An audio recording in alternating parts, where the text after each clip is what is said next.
अगर आप भी चाहते हैं कि आरसीएम म्यूजिक के वीडियो सबसे पहले आप तक पहुंचे, तो लाल बटन को दबा के चैनल को सब्सक्राइब जरूर करें और साथ में बेल आइकन को दबाना ना भूलें।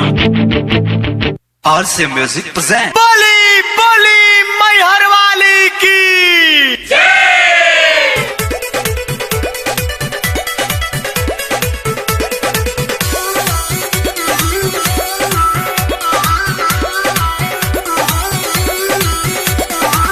ओढ़ी के अली माली चुनरी लाल हो, झूला लगैली माली निमिया के डाल हो।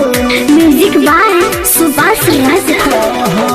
ओढ़ी के अली माली चुनरी लाल हो, झूला लगैली माली निमिया के डाल हो।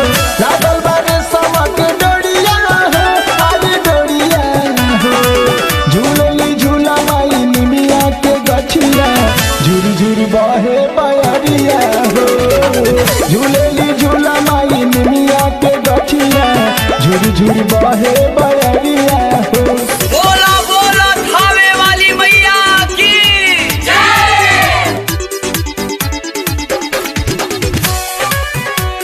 रिकॉर्डिंग बाय आरसीएम म्यूजिक चकिया। बोला बोला दुर्गा मैया की सबके दुलार करी घूमेलू घरे घरे, अपन दर्शन देखाई के सब तेरी धाई ले देली, कि मन हरसाई देली। बोला बोला काली मैया की जय। सबके दुलार करी घूमेलू घरे घरे, अपन दर्शन दिखाई के सब तेरी धाई ले लेली, कि मन हरसाई देली। भरली दुखिया के झोरिया हो, अरे झोरिया हो, झूलेली झूला माई निमिया के गछिया, झुर झुर बहे बयरिया हो।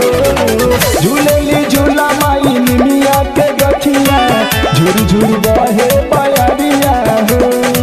बोला बोला खावे वाली मैया की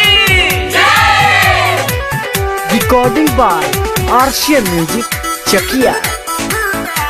बोला बोला दुर्गा मैया की